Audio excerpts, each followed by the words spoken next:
All right. Hey, welcome back to the Go for CO channel. This is John the Bomb. Building others means business. And man, in life sometimes there are certain situations where, you just reconnect with people, right? And social media over the years, we've all known, I actually reconnected with a first grade friend a while back, and I had missed him. I left in third grade, and all of a sudden, boom, through social media, through LinkedIn and Facebook, I found him and we reconnected and it was pretty cool. Well, recently, this gentleman that's on the Go for CO channel, we used to do business about 20 years ago. And he sent me a message. I sent him a message. We started to connect and then we had breakfast. We broke bread together. And now he is on the Go for CO channel. Mr. Bill Pinus, president of FinFit Life. How are you, my friend? Doing great, John. Good to see you. Awesome, awesome. Well, hey man, I'm super excited to have you on. The reality is that you've done some really cool things in your life. You've got a beautiful family, and on a personal side, I know that you're just a genuinely good dude. So go for CO community, stay in tune here. Listen up, take some great notes, and oh, by the way, subscribe to the channel because we need to keep on growing this opportunity, this community of Go for CO. So Bill, without further ado, I like to get right into it, right? We're really trying to deliver some great, great value. FinFit Life and a little bit of your background. Tell us what's going on, man. What's all this buzz I'm hearing in the marketplace? Well, first off, appreciate it. Great to see you again, and it was awesome to reconnect and break bread and see your children as well. Social media, as you just stated, is a great connector in many ways. So it was great to reconnect. Just a little bit about me in FinFit Life. I do believe that sometimes when people come out of college, they feel like they got to have their whole life planned in front of them. And the reality is you just got to do what's in front of you next and do it well. I kind of fell into financial services. I was a football coach when I came out of college. I wanted to use the game of football to teach boys to be men, men to be leaders by using the game of football. And the ironic part is, as I was coaching high school football, I met my wife, and she wasn't a student; she was a teacher there. And I went to my dad and said, "Hey, you got some advice? I found the woman of my dreams. What would you tell a guy who's getting married?" And he said, "One thing: you better get serious about saving money, because if you don't, you're gonna be broke just like me." Then he said, "Good luck." And I remember saying, "What do you mean by good luck?" And he says, "You're smart. Go figure it out. Because if you don't, you're gonna be broke just like me. Everybody we know is broke. Everybody in our neighborhood's broke. Everyone in our family's broke. But you could break that chain." And it kind of led me down the path of financial services. And I learned by saving just a little bit of money over a long period of time, you could change your life. And by doing that, I realized that people needed a financial coach way more than they needed a football coach. So ironically, I still stayed in coaching, just not coaching football. I was coaching in finance and how money works. And then I started to learn that the skills that I learned about building a team, I could translate that into building a business, and became an entrepreneur.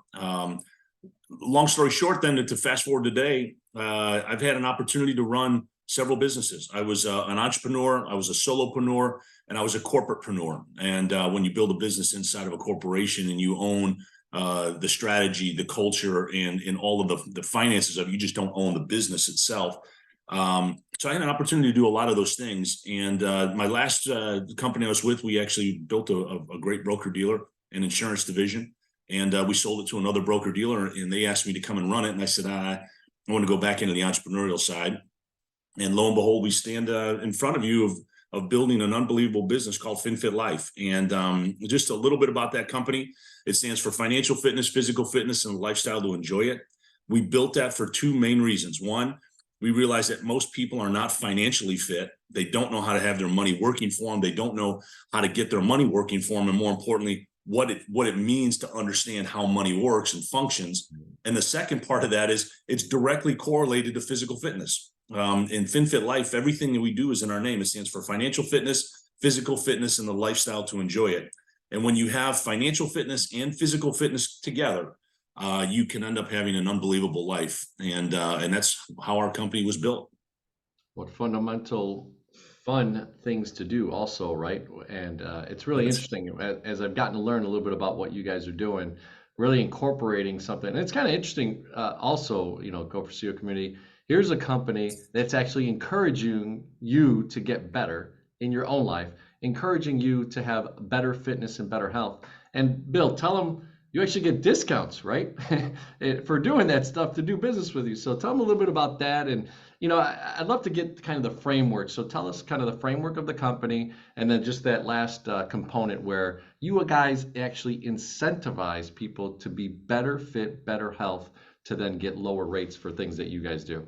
Yeah, that's right. Thanks for that question. The financial fitness is that we have financial products that help people save money, accumulate wealth. And what we've learned about financial people that are very financially successful, they know how to gather capital and deploy capital, which means you gather assets and then you can invest those assets wisely. And we have products, investment products and insurance products to do that. But the big part and difference of our organization is we partner with a company called Vitality and John Hancock. And Vitality is a South African company, which they're one of the largest and most influential, what I'll call health data companies. And what they've done is they've been able to aggregate health data to incentivize healthy living. And what we have found is that there's from a health side, that when you do healthy behaviors, it changes your life. It can change everything. And now most people in financial services call this, we have this wellness and physical wellness. And I hate to say this, most of the time it's just marketing. It's just talk. And for me, being a South Side Chicago guy, it drives me crazy. BS is BS. And you can be a good marketer, but the reality is you got to have some teeth behind it to do something. And I can tell you that our organization does, because there's four major things there's four chronic behaviors that cause four diseases that kill 60% of people. And I wrote them down just to make sure I didn't, as we're talking, I want to make sure I don't miss any. We have proper diet or poor diet. We have physical inactivity, smoking, and drinking. Those four activities. And if you were to ask, what are the thing that changes all the other ones, it's actually physical activity. The more physically active you are, it's ironic, you end up eating better, you usually stop smoking, and you usually drink a little less. So it has a huge impact. And those four things create heart disease, lung disease, diabetes, and cancer. And if you think about it, those four activities kill 60% of all humans on this earth. So if we can make a difference, it makes a huge difference to everybody. They live longer, they have more health, they can do those things. And what does that mean is it gets connected. We connected it, Vitality connected it with insurance products and investment products that enables you that if you actually do these physical activities and get more physically active, you go to the doctors, you eat better foods, and it's all done through wearables and through an app, it directly connects to your financial products, lowers your insurance costs, and put more money into your cash values in accumulation products. So the great part about it is as I become more healthy, I get more money. And as I get more money, I have more freedom. And as I have more freedom, I can have a better lifestyle. And that's exactly how our company operates. Woo, that's pretty powerful. In the ideation stage of it, sounds like this is a pretty unique kind of combination of three or four different levels of business and life that you guys have put together. What was the way? Because a lot of people on the Go for CEO community really want to know, like, all right, Bill, well, that's a cool business.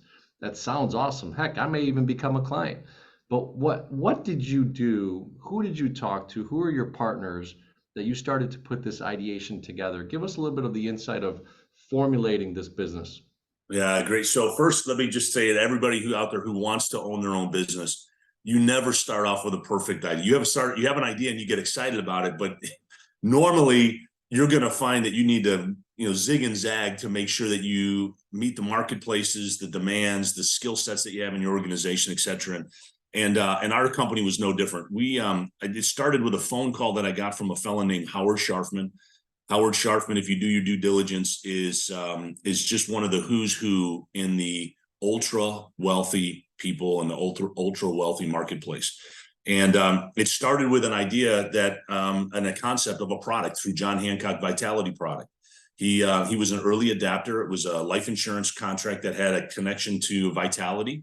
And when I had my conversation with him, he was funny. He said, "I'm a product of the product. I literally lost 100 pounds because of this product, and I wouldn't have done it if it wasn't for this situation. That I knew I could save money and have more money accumulate for me faster if I got in better shape. And I knew I needed to get in shape. But when you have the right incentives and the right plan, you put those two together, it could change your life, and it did for him. He said, I lost 100 pounds." And he said it actually, as I was in this doing and buying and owning this product, I started to go to this thing called Soul Cycle. And if you've ever been to a cycling class, it's like one of these high energy places. He says, I'm sitting on the bike and we're doing this. And by the way, if you want to know what Soul Cycle, it's like going to a high powered club where you're dancing on a bike. That's really what it's like. And it will kick your butt, because I did a couple classes with him. But in the process of that, they always have a theme. And one of the themes was, in order for you to become stress-free, you need to be physically fit. And then she basically said, in order for you to become to have wellness, you need to be physically fit. And he said, I'm arguing with her the entire time that that's not true. If I'm not financially fit, I'm going to be stressed. If I'm not financially fit, I'm not going to have true wellness. He said, so I get off the bike and I started to talk to her about the reason why I was there was because of this physical fitness incentive. And she immediately responded, said she wanted to be a client. She started to tell her friends.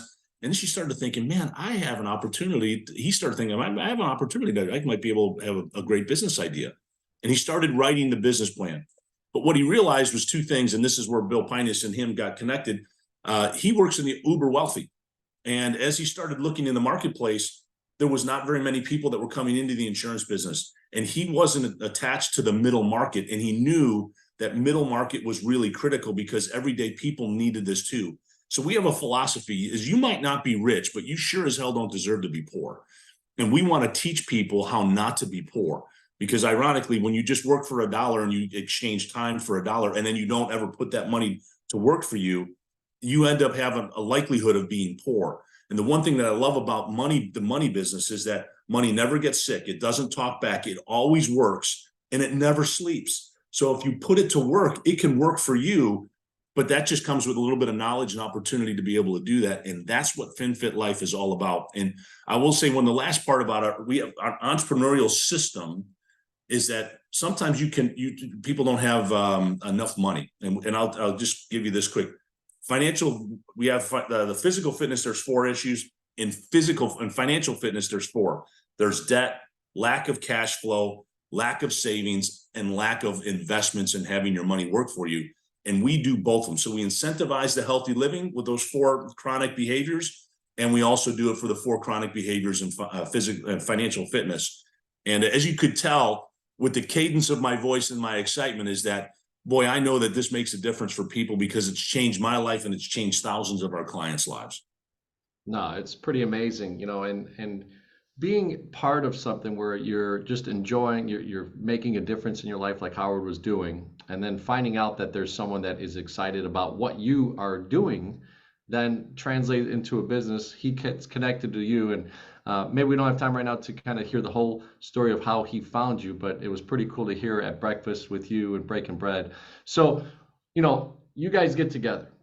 There's this business idea. He's kind of ultra wealthy. You're in that middle kind of, mass affluent space, to also helping, lower income. So where is this business plan in your day to day, right? Like, how did you start to structure what you were going to do, what Howard's doing? I believe there's another partner as well. So what were some of the ways that you guys initially said to yourselves, okay, hey, here's the divisions that we could lead and what we want to do moving forward?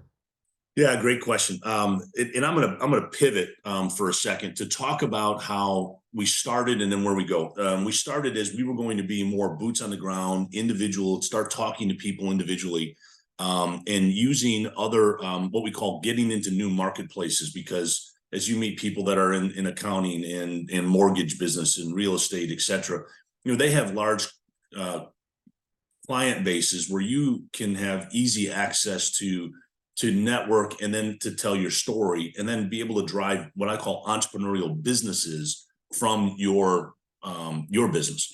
Well, we started in February of 2020. And guess what? 1 month later, not even 6 weeks later, COVID hit. So it caused us to totally revamp our business. And this is what I want to tell all of your listeners, is that you can have the best business plan, but changes and the marketplace are going to demand for you to adapt and to adjust. So we immediately had to go to a more of a Zoom environment. And it just sounds like it's every day today.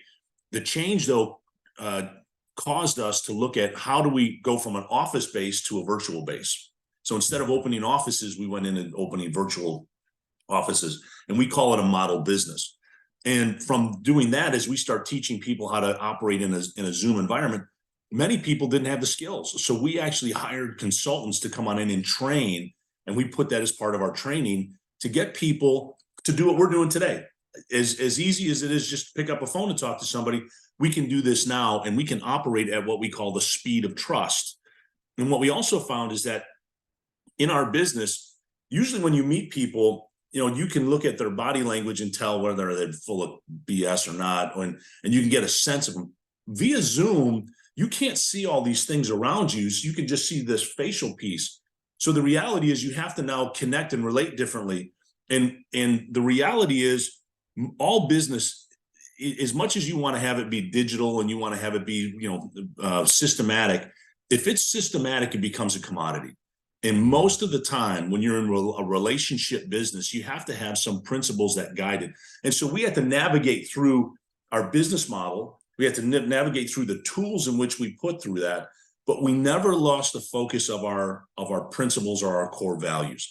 And I would tell anybody out there is, as you look at our journey, we went from being people to people to being a digital virtual area instead of an office. And then more importantly, we had to now go and educate people in over a 20-minute or 30-minute period of time without having tools, whether it be, our phone, the paper, whatever, flip charts, it went into everything digital. So now that means your preparation had to be totally different. And those skill sets helped us create a better business, we believe. It's able to contact people faster. And the best part about it, John, is like you and I just discovered, is you get a chance to reconnect with people that really mattered, that sometimes because they're not in your geographical area, you really didn't stay in touch with them. But now geographical is, do they have Zoom? Do they have Teams? And are you able to connect with them? And it opened up the business world to do something very special for us. No, you're talking about speed, right? Momentum, building it. So really to pivot what you just did, right, right at the beginning of COVID and everything that happened through that scenario, right? The businesses that pivoted the way that you did, especially in a startup phase, pretty admirable and pretty awesome to hear what you guys are doing. So give us a little sense then, I guess some of that is really marketing, right? Getting out the word, sharing with it at the speed of what you're talking about. So what are some of the tools? Is there a social media presence that then you guys spent some money on to be able to then leverage that? Or was it an internal, let's say, network that you had, that Howard had, that the founders had, right, to be able to spread the message initially and to find the leaders that then you wanted to then grow from there? Yeah, great question. There's a couple ways I can go at it. So I'm just going to go at it from a standpoint of how we went and zig and zagged. I did not want to be a social media influencer. Matter of fact, I almost didn't want to be in this type of, because I want to be, I'm a little bit more of a private guy. I don't want the ego to be out there and those types of things. Because as you know, as you become more famous, it's almost like the ego follows it. And the reality was we had to look at it totally different. It was from an educational standpoint. So just like what you're doing here, it's about exposing people to new experiences that might be able to help change their life. Just like it did for me, that strike of lightning about learning the difference between being a football coach and a financial coach. So the first thing we had to do is we had to put out enough content that actually mattered to people. It wasn't about marketing, it was about education. And the one thing that I've noticed about the world today is they value relationships over speed, but people don't have time to build relationships. So you have to be authentic. So everything that we do is grassroots. It's videos off the phone. We have an idea and we want to put it out there, and it's within 90 seconds or less snippets. And then we had to add content that was a little bit deeper, like what we're doing here, where there's a 30-minute, 40-minute conversation, so that you can dive deeper into subjects that matter to people. And what we found is that it not only gave credibility, but then people realize that there's a culture here that we want to be part of. And we realize that culture beats strategy all the time. So if we could create a culture, which we call a FinFit Life movement for us, was how do we get people together so that they could go on this healthy journey, as well as be encouraged to be more healthy and to be more financially fit? Because as you know, many times you end up becoming isolated in today's world, even more so, where it just puts a ton of stress on people individually because they don't feel connected. Even though we can be connected like this today, they almost feel like they're totally isolated. So we wanted to have a mechanism that we could connect people through education, through information, and then bring people together in groups and bring people together in events. And that's exactly what we did. I will bring you one other thing that I think is important for everybody that's your listeners. There was a person, his name was Pat Baird, and another fellow named Tim Stonehocker, that totally changed my life based on preparing to go to the next level. And so, I know we had talked a little bit about the people that are go for CEO, and I think that's where you and I have some great simulations that it's becoming the CEO of your own life. It's not just becoming the CEO of a business. Believe it or not, if you don't manage your family well, it's really hard to manage a business well. And then if you don't manage your business well, it's really hard to have the life that you want to have with your family. So the thing that I learned from those two gentlemen was to learn the language of business. And you had just mentioned about marketing, and I'd like to bring it up that there's basically 7 areas of languages that people need to know in business. There is marketing. You have to understand what marketing is, but you also have to understand the language of sales, and you have to learn the economics of sales. You also have to learn the business and language of finance. Money matters, and you got to have the right financing and right accounting together. There's also administration. How do you administer a business? And then how do you operate a business, which is operations, totally different language. And then the 2 big ones, legal. You have to be able to speak the legal language. You have to understand what contracts are and things of that sort. And then you also have to know technology, because right now technology wasn't a separate deal. It was like, one of those things that you have an IT guy that you call up and say, hey, my computer's not working. Technology now is, how do I communicate? How do I actually connect? How do I put those other 6 areas together so that it's a seamless experience, which you talk about in your CEO, that experience and engagement? I will tell you that those things changed my life. And the last thing I'll mention is, many times people, they leave gaps because they want to jump. They want to go from being a great idea to being a multi-billion-dollar company. And that can happen pretty quickly. But if you have gaps in your language, it's really hard to understand these areas. So then you better partner with people that know these areas really well. And I will tell you that once you get to the next level, you never go back to learn the areas that you just missed. You never do. You know why? It's too slow. Life has changed. And the reality now, it's created a gap. And in that gap, and I'm not saying everybody has to be perfect, but what it does do is those gaps then force you to form partnerships.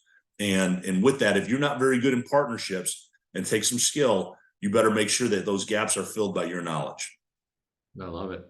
Yeah, there's so much information there in those 7 steps and the 7 areas of really focusing in on business. I hope, Go for CEO community, you really took some notes right there.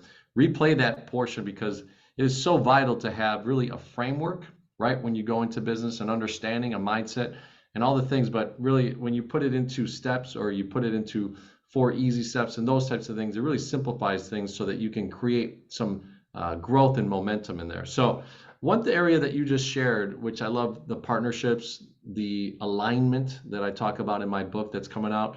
It's interesting. You aligned yourself with Howard and another gentleman. And then basically, you are also the president of FinFit Life, which means that you have a very distinct role of bringing in the talent. So can you go into acquisition of talent and how you start to determine who you start to work with as people that are in the forefront of explaining what FinFit Life is all about? Yeah, great question. And my other partner's name's John Irvin, and John Irvin is he is one of the great sages of the marketplace. He works with a very wealthy family in a private office. He also is he's in kind of like the day-to-day running the operations of a venture capital company, and he's been in the insurance business for a long time. He's a little bit older. I won't share his age because he probably wouldn't like that, but his experience has been great for us because he's just a data-driven guy. And I'll start with the partnership, and then I'll move into aggregation of the tools to gather talent and bring talent acquisition in. Most of the time, you're in your space. You're in your lane, and my lane is middle income and affluent middle income. and I know that space really well. And I'm also a business person, so I know how to help small businesses become larger businesses. I built businesses, etc. Howard Sharfman works in the ultra wealthy place, and he's in kind of the big business area. And then John Irvin has been in the finance. He's been able to take companies public, been taking companies private, and he's worked with the very wealthy families that are in family offices. Now, I just mentioned three things. Those are three distinct marketplaces. You can't master it all, but what you can do then is have the ability to have access to them. And so many people, as you just were talking about talent acquisition, and help people, please write this down. Most of the time when we start building a business, if we go 3 years in, we started building a business which was easiest for us, and we end up building a business we don't like. Instead of driving a business to what we really want, the goals and vision, we follow the easy path versus the path of what kind of business do we want to really build and stay on that path. And ironically, in these three areas of marketplaces, we knew we wanted to be firmly footed in these three markets. So what I had to do is I had to learn how each of these markets operate and not change our business system of how do we build relationships, how do we acquire talent, and then how do we deploy assets to those. And so what does that mean? All does that crap mean? It means this, that when you are in a marketplace, we know that we have products and services that meet those needs, but you also need to have experience and expertise. And that's where partnerships come on in. So we knew in order to get into uber wealthy, we were going to have people that knew uber wealthy people, but they didn't have the experience or expertise to do that. So we needed to find a mechanism, a way to connect those two people together so that we could get the right person with the experience and expertise in front of those people and still have economics matter and work for both people. Same thing when we went into the corporation world, when we were starting to talk to people that were in family offices and things of that sort. We needed to make sure we had the right people with the expertise and experience, because it's a different marketplace, it's a different need, it's a different requirement to operate. So how do we do that? And the one thing that's interesting is when you are building a business, do not think that you should get everything, because that's not the case. I would rather have a nice piece of the pie on a bigger pie than rather have all of the pie and not have one bite of it. It's ridiculous. And I would tell you that, think about this from a mentality standpoint. You either are a pie maker or a pie eater. A pie eater only thinks about themselves. How can I get more and more and more and more? Versus a pie maker. How do I make a bigger pie? How can I get into new marketplaces? How can I create new partnerships to help grow my business? Because the reality is, every 3 to 5 years, every business has to make a major change because technology and marketplaces are demanding it. So if you, as an entrepreneur, I'm a president, I run this organization day to day, I have to constantly be thinking about, how do I upgrade my technology? How do I upgrade the skills? How do I upgrade the training? And then how do I upgrade the products and services to make sure that we're meeting the demands of the marketplace? And we're now 3.5 years into our business, and we've already made a couple changes that we've had to do to drastically change our business. Well, we're about to make another major change with technology and some of our new partnerships, so that we can meet the demands of not only the people that are inside of our organization, but the clients that we serve. So you actually are leading me to a subject that I love, which I'm in day to day, which is finance, right? You kind of hinted at it right now, and I'd love to go deeper. These investments, as you've built a 3-year-old business at the moment, in the first 90 days, I'm assuming there was some bootstrapping, but you can clarify this if there was initial funding from other sources to be able to start the business and get you guys going. But into the 18th month, into the 24th month, into the 36th month, now you're starting to observe from the back end, right, as a president, that you need to make some critical investments. So finance-wise, what are some of the things that you critically did in that first 90 days to 18 months to 24 months now to today to be able to either save the money to then deploy, as you talked about, or are you looking for financing that really makes sense to be able to be in a marketplace? And a lot of people right now with interest rates, they're thinking, oh, I missed my time. But you know what? Business is today, right? So, the ROI on being able to make an investment is greater if you see it that you bring in this technology and now you go 10x, right, as an example. So can you share a little bit about that, of what your guys' strategy has been in finance, and have you deployed or used other investment tools and stuff like that to get Yeah, out of you it? bet. So there's a rule of thumb that says you never go broke by over tipping and paying for good advice. So just make sure that you understand that. My partner Howard Sharpman's father taught him that, and I've always, when he said that to me, it stuck. You never go broke over tipping and paying for good advice. Most people, when they go into a business, they go all in and they go underfunded. And so if you're ever going to try to find out if this business is viable for you, you should test it out. Give a little test market to see if that works. But then the second part is you have to have some staying power of real money. And in our situation, we raised about $1 million of capital to start our business. And we knew that we had the opportunity to gain some revenue strength by sales and growing our field force and our sales opportunities. But the reality is you're really not going to be profitable for 2 years, maybe even 3. So you have to have some sustainability on what your forecasts are and what your budget is. So make sure that you have the money to do that. And you also have the ability and access to potentially get more capital. Now, for us, we did it self-funded. We kind of raised our own capital and with some of our product partners and things of that sort, to put the right dollar amounts together to grow. And by doing that, we had the ability to have some sustainability. But as we started to grow, and we're now expanding in from Puerto Rico and soon to be in Canada, and we're looking to go through our partnership with Vitality into the other continents, into Asia, and my background being in Central Eastern Europe, going back into Europe and South America, excuse me, almost said South Africa, but we don't mind going there either.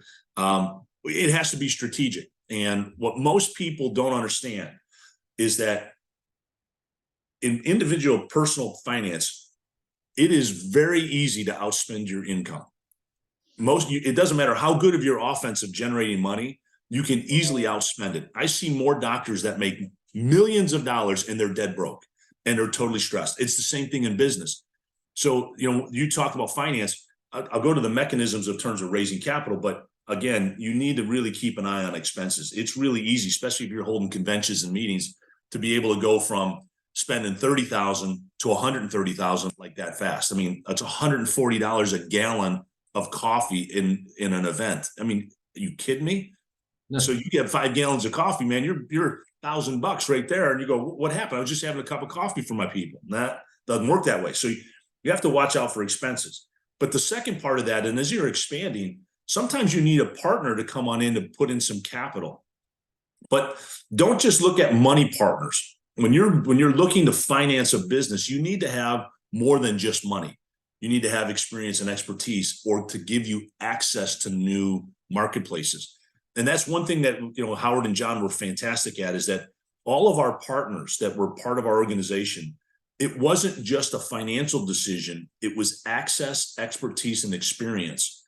And believe it or not, sometimes, like in our situation, we've been able to now not only become profitable and self-funded in a matter of 2 years, 2.5 years, but more importantly is we've been able to keep our expenses low so that we can make strategic investments into technology and into new marketplaces like Canada and Puerto Rico without having a major strain on us financially.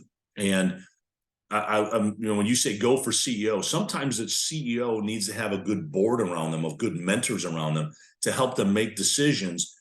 And we were in that situation. We have a very small but very powerful board that we're able to ask questions. They give us very, very smart answers and challenging answers for us to think about, so that we're always thinking ahead, at least 2 or 3 steps, so that for the financing, that isn't going to be the restraint that holds us back from expanding. No, it's perfectly said. In the small to medium-sized business space, right? Typically, I work with 1 to about $50 million in revenue, and it's interesting. Most of those businesses don't have a board, don't have an advisory board, don't have a board of directors, anything like that, because you're taking a business owner really from solopreneur to business owner, and they've learned all these mechanisms, or they've brought the right people around them, but they forget that there's actually still another a set of people that you could tap into that, especially as a decision maker at the top of the house, CEO, president, founder of a company, that is so vital. So I don't have time today, Go for CEO channel, but that's one of the things that we are implementing going in the next 15 to 18 months is sharing with businesses how they could have their own advisory board. But stay tuned for that. So, all right, so back to FinFit Life. My friend, president of the company, you've done some phenomenal things. You kind of hinted there that you have some Central European and Eastern European ties to the things that you've done as for. So expansion, let's go into that piece. Critically thinking, obviously you've built your base over the last 3 years. Now you're thinking about Canada and Puerto Rico and eventually, other continents. What are some of the things that you're looking for, maybe from a leadership perspective? Because you can't be everywhere, right? Neither can Howard. So what have you done to now either seek out that talent, because I want to go back a little bit to talent acquisition, or place maybe partnerships, joint ventures, these types of things that a lot of people forget too, that can expand your business, or even acquisition. Which one are you focused on right now? Yeah. So you always have, it's not how, it's who.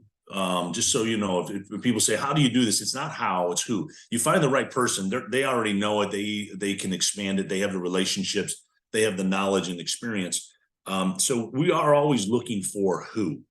We have a bunch of people that are in Canada that we've had some engagement with that would be the who to help us grow Canada. We already had the who in Puerto Rico, and we have the who in Central Eastern Europe. For my relationships, etc. But when you're expanding, it's not just a who. You have to look at the business environment. And most of the time when people expand, especially when they're let's say they're buying technology or going into technology, there's a thing called technology creep or scope creep, where it started at this budget and then it turns into this budget and you go, what the hell just happened? It's the same thing when you go into a foreign country. You have to make sure that the political environment is correct. You need to make sure that the economic environment is correct. You have to make sure that the marketplace has a need, and you have to make sure that there's a coordination of products and services that are in your core competencies that you can manage. Because if you have the who, those other four things could work against you, and it doesn't matter how great that person is. Those things, especially when you're expanding into foreign countries, that actually eats up a lot of capital, and it doesn't raise a lot of money. It doesn't initiate enough revenue for it to be sustainable. So when we looked at those things strategically, client acquisition is the front part. You need to find who, not how. But then the second part is that, and you make sure you do due diligence, is that's the right environment to go into. Especially like when you're looking at, in our situation here, if you look at the financial services world, a lot of times people are looking to go, if they change into going advisory versus just a straight broker dealer or insurance based, you have to think about regulatory, which is the government piece. You have to make sure you're regulatory. You have to make sure the economics are working, and we'll call it the economy. It's the same process that you have to do in any new marketplace that you're going into. And the one thing I'll say to you and the rest of your listeners, John, is that you have to have a process of principles. Because it's real easy to sometimes give up your principles, and then you end up building a business that you don't like anymore. So if you stay focused on those things and you don't violate those principles, it's important. And I'll give you two that are important to us. The first one was ethics over economics. We wanted to make sure that we ran a very ethical business. Even if if we could make money and not be ethical, we didn't want that. We wanted to make sure, we would rather not make money and do what's right. And we call it doing the right thing the right way. And then the second one is relationships over speed. So many times we try to get to the economics and very quickly, but we forget that, ironically, you hear this over and over and over again about companies. Hey, our greatest asset is our employees. Well, if that was the case, then you would treat your employees and your teams, we call them teams, not as employees, but as members, as teams. Mm-hmm. And you treat them differently. So it's relationships over speed. Those are some things that create a culture, and culture always beats strategy. So I tell you those things because talent acquisition is about attraction and repelling. And I'll end with this last piece. I call it the power of the magnet. It's magnetize your life. And the power of the magnet, everybody says magnet's always about attracting. It's not just attracting, it also has that expelling.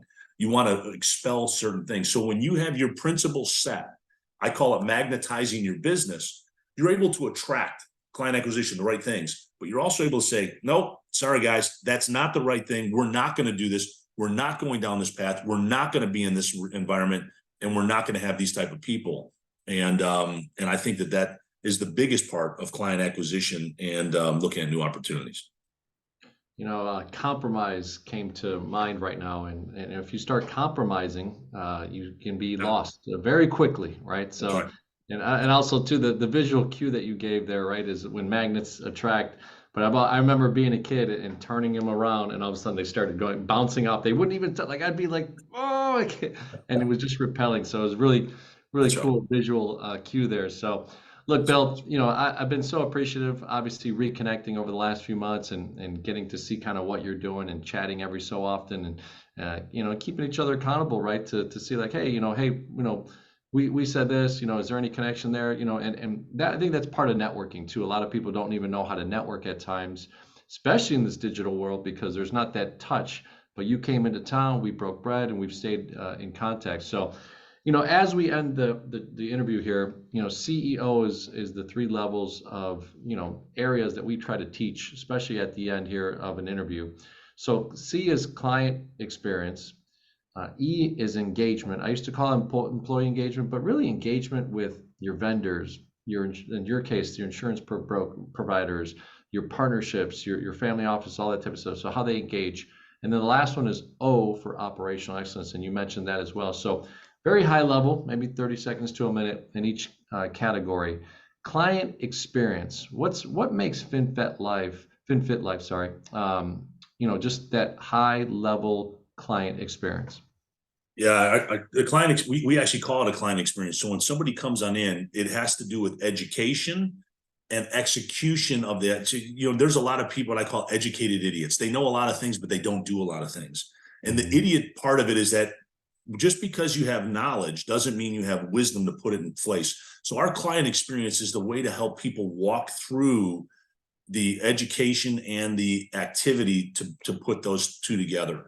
And the reality is that the biggest part of our client engagement is in a client experience is that they actually see the real results of the physical activity connected to their financial products immediately. So you have to give a person an experience like that quickly so that they don't lose faith.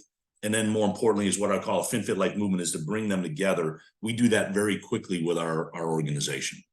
I love it. I love it. So then engagement, right? I mean, obviously, Bill, you're a very engaging guy. You've had incredible insight today and sharing and obviously your experiences. But, tell us a little bit about why people engage with you, number one, as the president, right? From vendors to other sources to also FinFit Life, why people are engaging. Yeah. So engagement comes in two things. One is we value relationships, which means people matter. But the second part is that we give incentives for people to engage through that physical activity. So we have an app that every time that you work out 10 times, you get a spin to get a gift card. As you start getting higher statuses, so like, for example, every time that you work out, you get points. Every time that you go, we have a healthy savings. So you go to the grocery store and you buy healthy foods, which is vegetables and clean vegetables and fruits. You actually get points for that. And when you go to the doctor to get your physical fitness reviewed, guess what? You get points for that. So as you get higher status, it goes from bronze, silver, gold, platinum. You get more points for that. And as you get these points, you get bigger discounts to travel, to get cash back, to get discounts on your insurance savings, to have more money in cash values and investments. And the best part is then when you work out, you get Amazon gift cards, Starbucks gift cards. So you get real benefits from it. It causes more engagement. And then the last piece of it is we do a follow-up to congratulate people as they continue to get their more money working for them and getting more of these benefits and getting higher statuses. Because what we found, Vitality has found, when somebody is a gold or platinum in their status, they live 9 years long, or they live 10 years longer, and they have 9 years more of health span, which means they're able to do more things that they want to do for longer. And then with physical or financial fitness, they're going to have the money to do it. Talk about engagement. So awesome stuff. Yeah. So last one's operational excellence, right? And a lot of people, miss this, right? You can have all the sales in the world. You can have a lot of money coming in. but operations could crumble you from internally. So what are 2 or 3 different things that you guys do as far as operational excellence?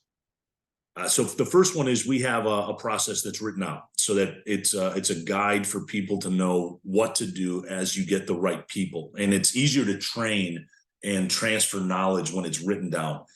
We have a saying that says, if it's not written, it's not said. So you have to make sure that it's written down so that it's easy for people to read it on their own terms and process it. But the second is constantly having a review of the process. We actually have. And I'll share with you, we actually adopted this thing called the EOS system. It's called the Entrepreneurial Operations System. And what it has done for us is that make decisions faster and get us the information faster for us to make decisions. And that's a process that's done by weekly, quarterly, and annual goals that we set. Very clear objectives so that we're driving the business, not letting the business just drive us. That we're focused on building a business that we want to have, not, unfortunately, letting the business just happen. And then pretty soon, again, you end up building a business that you don't like. And the last piece I'll say about operation excellence is constantly training skill set, because what we found is when your skills change and when you change, everything around you changes. And when you get better, everything around you gets better. Operational excellence will say that by doing things over and over and over again, you get better at it. But when you drive the operations to become better, it ends up being more efficient and build more confidence to deliver what you need to deliver. It's amazing stuff, right? When you really start to integrate the right principles and the right actions behind it. So, I have a acronym that comes to mind. It's assess, organize, attack, right? Because if you don't know where you're at, right, it's hard to kind of go any direction. Then you organize yourself, then you attack. So really cool stuff, my friend. Super excited to have had you on the Go for CEO channel. Looking forward to having you back on, hearing about the growth and what you guys are doing in FinFit Life. So tell everybody how to get a hold of you. What are some of the ways that maybe they could join the organization, be a part of the movement, or even become a client of the product? So yeah, you bet. The website is very simple: FinFitLife, FinFitLife.com. My name is William Pinus. You've seen it on the if you William.Pinus@FinFitLife.com. That's my email address. And I'm as far as I know, there's only a few Pinuses in the world, and you can Google me and find. I've done a couple other podcasts, and I've got a YouTube channel that's under FinFit Life that we have plenty of content for people who want to have more information. Thank you for having me, John, and it's a pleasure. It really is a pleasure to be with you.